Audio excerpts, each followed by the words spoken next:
नमस्कार. तुमचं स्वागत आहे दिवसाच्या ठळक घडामोडींमध्ये. पुण्यातील नसरापूर येथे 4 वर्षाच्या चिमुकलीवर अत्याचार करून खून केल्याची धक्कादायक घटना घडली. भीमराव कांबळे या आरोपी विरोधात संतप्त नागरिकांनी पुणे-बंगळुरू महामार्गावर रस्ता रोको केला. आरोपीला फाशीची शिक्षा देण्याची मागणी होत आहे. मुख्यमंत्री यांनी प्रकरण फास्ट ट्रॅक कोर्टात चालवण्याचे आश्वासन दिले, तर सुनेत्रा पवार यांनी पीडित कुटुंबाची भेट घेत न्याय मिळवून देण्याची ग्वाही दिली. महाराष्ट्र राज्य माध्यमिक व उच्च माध्यमिक शिक्षण मंडळाकडून फेब्रुवारी-मार्च 2026 मधील 12वीचा निकाल जाहीर करण्यात आला. राज्याचा एकूण निकाल 89.79% लागला असून यंदाही मुलींनी मुलांपेक्षा 6.35% आघाडी घेतली. यंदा 14.33 लाख विद्यार्थ्यांनी परीक्षा दिली, त्यापैकी 12.86 लाख विद्यार्थी उत्तीर्ण झाले.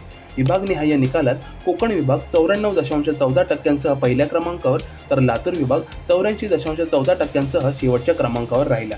विशेष म्हणजे 26 विषयांचा निकाल 100% लागला असून दिव्यांग विद्यार्थ्यांचा निकाल 90.58% इतका नोंदवला गेला आहे. महिला आरक्षण विधेयक नामंजूर झाल्यानंतर वरळी येथे भाजपच्या जनआक्रोश मोर्चादरम्यान झालेल्या गोंधळातील महिला अखेर समोर आली.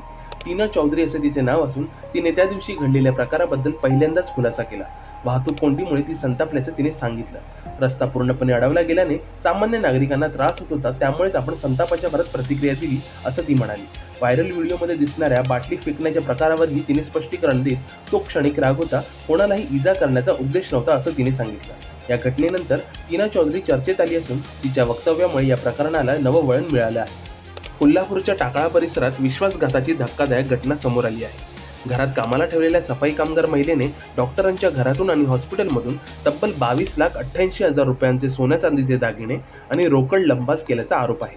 या प्रकरणी शबाना अरब हिच्या विरुद्ध राजारामपुरी पोलिसात गुन्हा दाखल करण्यात आला असून तिला चौकशीसाठी ताब्यात घेण्यात आले आहे.